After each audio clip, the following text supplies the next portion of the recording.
Now at 6:30, as wildfires burn in Oregon, you may see some wildlife in areas that you weren't expecting. That could include bear cubs that appear to be alone. Fox 12's Bridget Chavez spoke with Oregon wildlife officials about what to do if you see these kinds of animals near where you live.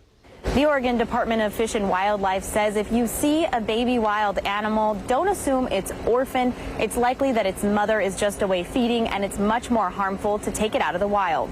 This little bear cub was spotted near the Bootleg Fire, and Michelle Dennehy from ODFW says it's likely clinging to this tree because it was scared of the person taking the photo. She says it's common for wildlife to run away from areas affected by wildfires, and we know that a police officer did see the mother close by and have learned that the baby cub is back with her. The bear cub is likely 7 to 8 months old and looks healthy, so ODFW has no concerns.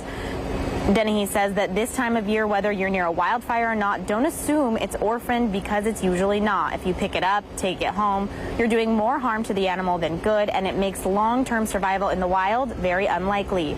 Dennehy says wildlife evolves with wildfire, and it's nothing new to these animals. They'll typically run away from flames in the area not burning or seek shelter near rivers or lakes. Again, don't assume that if you see an animal alone that it's orphaned, because it may not be.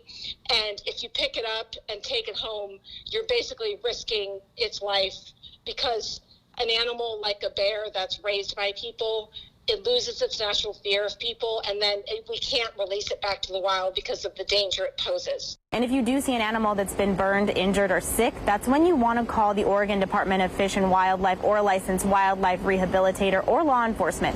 Go to odfw.com for a list of the offices to find the one nearest to you.